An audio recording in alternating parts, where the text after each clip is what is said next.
పుల్లమ్మ గారు, నా సంచి తీసుకుంటాను. ఎందుకు? నేను వెళ్ళిపోతాను. ఎక్కడికి? ఏదో ఊరికి. నువ్వు అనాథగా ఉన్నప్పుడు అన్ని ఊర్లు నీవేనని తిరిగావు. ఇప్పుడు నువ్వెవరూ ఏ ఊరని తెలిసాక ఇప్పుడు ఈ ఊరు వదిలిపెట్టి ఎక్కడికి వెళ్తావు?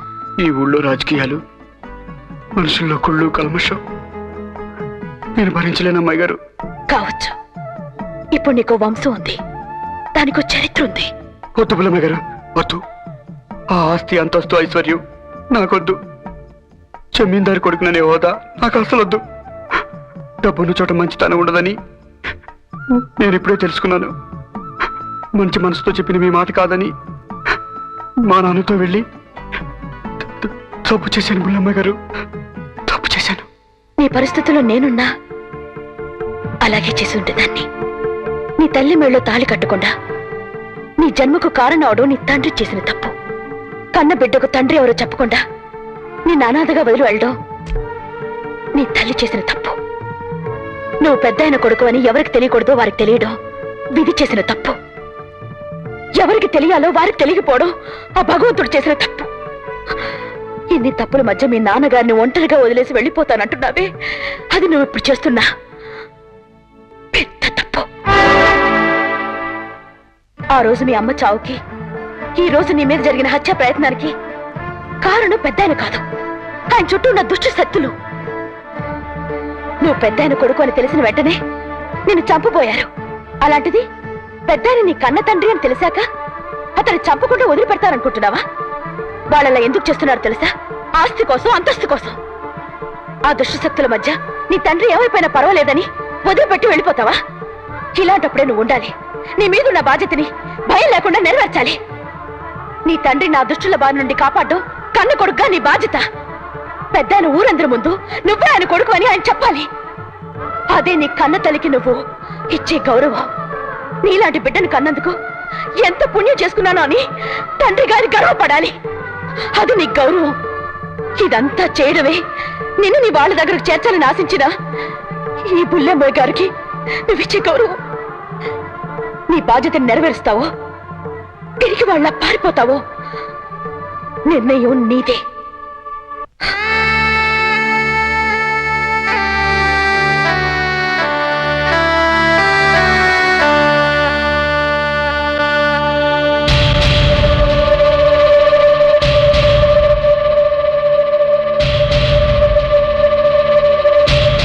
పెద్దయిన ఆవేశం చూస్తే అన్నంత పని చేసేలా ఉన్నాడు.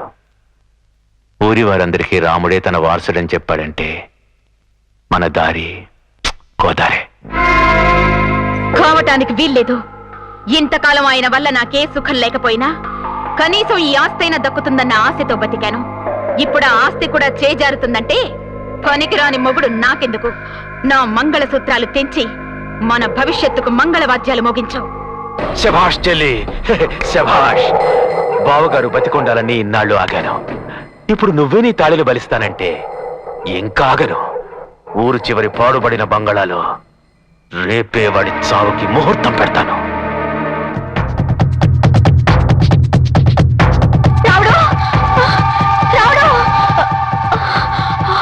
ఆస్తి కోసం మా నాన్న, అత్తయ్య అందరూ కలిసి మావయ్యను చంపేద్దాం అనుకుంటున్నారు. మీ నాన్నని ఊరి చివర పాడుబడ్డ బంగ్లాకి చంపడానికి తీసుకెళ్లారు.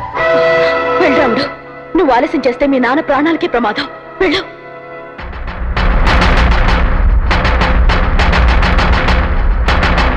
రాముడే నీ కొడుకున్న నిజాన్ని ఊరి జనానికి చెప్పడానికి ముందే నీ ప్రాణాలు తీయగలను. అది మీ తరం కాదు.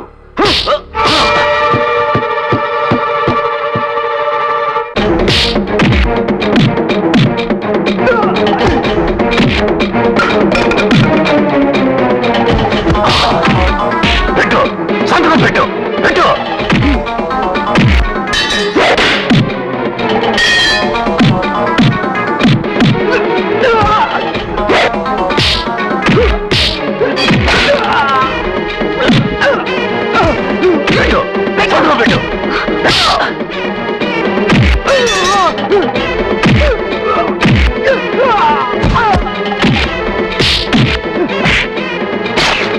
చూస్తారంట్రా, వెళ్ళండి. పెట్టు.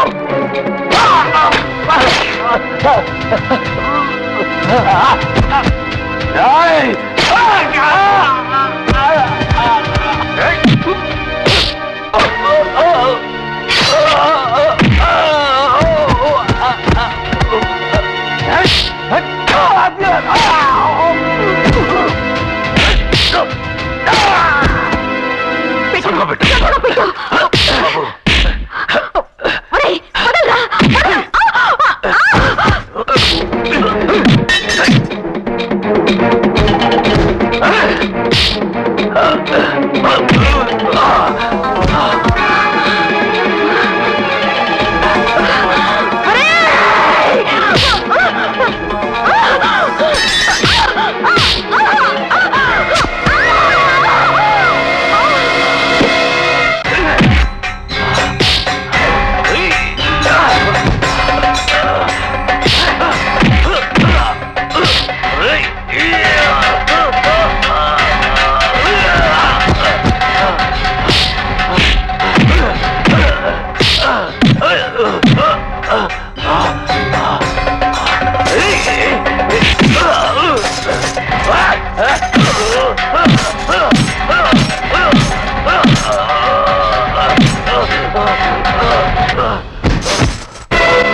పెద్దాయన గారి భార్యను, ఆయన బావమరిదిని, అతని కన్న కొడుకును, మిగిలిన సహచరులను హత్య చేసినందుకు ఇతను అరెస్ట్ చేస్తున్నాను.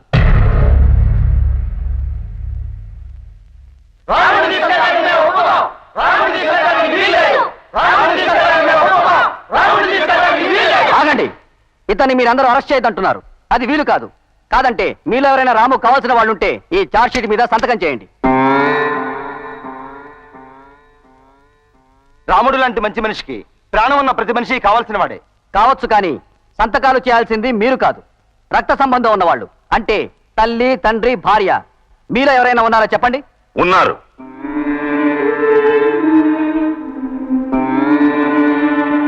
నాన్న, నాకు మాటిస్తావా? అదేంటి బాబు, అడిగిన వాళ్ళందరికీ లేదనకుండా ఎన్నెన్నో ఇచ్చాను. ఈరోజు నా కొడుకు, నా కన్న కొడుకు అడుగుతుంటే కాదంటానా? అడుగు బాబు, నీకేం కావాలన్నా ఇస్తాను, ఏం అడిగినా ఇస్తాను. ఇది సత్యం. నేను మీ కన్న కొడుకన్న నిజాన్ని ఎట్టి పరిస్థితుల్లోనూ ఎవరికీ చెప్పకూడదు. బాబు, అవును నాన్న, నా పుట్టుకి కారణం మీరని అమ్మ కళ్ళు మూసే వరకు ఎవరికీ చెప్పలేదు. ఇప్పుడు నేను ఆ విషయం 10 మందికి చెప్పి మా అమ్మ కాపాడిన మీ గౌరవం, పేరు, ప్రతిష్ట చెడగొట్టడం నాకు ఇష్టం లేదు. మీ గౌరవాన్ని కాపాడాల్సిన బాధ్యత మా అమ్మకే కాదు, నాకు ఉందినమ్మా.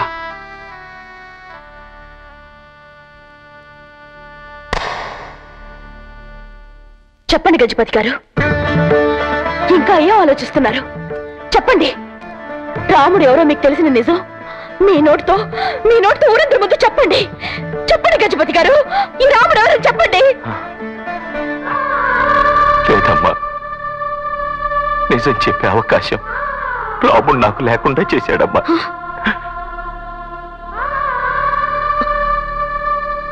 అంటే ఇతనికి ఎవరూ లేరన్నమాట. అనాథం తేలిపోయింది. ఇతని జామీన్ ఇచ్చే వాళ్ళు ఎవరూ లేరు. తీసుకుపోదండి. ఆగండి, నేనున్నాను. మేడం, మీరు ఆయన భార్యని.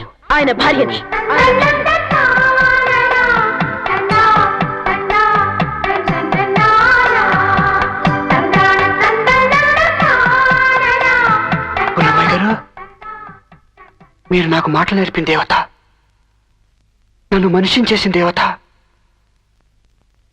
నాకు దారిని నీరుని చూపిన దేవత. అలాంటిది మీరు నన్ను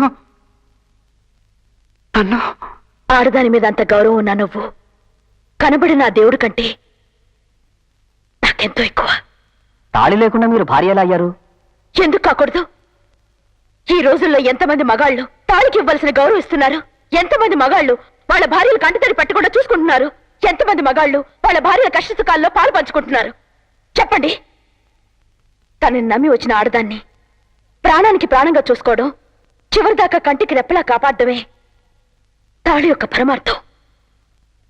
తాళి కట్టాక తల్లిలా హక్కును చేర్చుకోవాలి, బిడ్డలా లాలించాలి, తండ్రిలా కాపాడాలి, అన్నదమ్ముల్లా గౌరవించాలి. అలా ఎంతమంది ఉంటారు? కానీ రాముడు తాళి కట్టకుండానే నాకివన్నీ చేశాడు. తన ఆవేశంతో గోడలు కట్టి నన్ను కాపాడాడు. నన్ను గడ్డిపూ సోకినా భరించలేని రాముడు మనసులో ఏనాడు నా మీద చెడు ఆలోచన రాలేదు.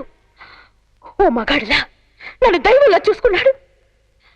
అలాంటి రాముడు నాకు భర్త అని చెప్పుకోవడానికి నేను చాలా గర్వపడుతున్నాను. రాముడు, నువ్వు ఏ తాళైతే నాకు బహుమతిగా ఇవ్వాలనుకున్నావో ఆ తాళి నా మెళ్ళో కట్టడమే నువ్వు నాకు నిజంగా ఇచ్చే బహుమతి. ఆ రోజు కోసం నేను ఎంతకాలమైనా ఎదురు చూస్తూ ఉంటాను.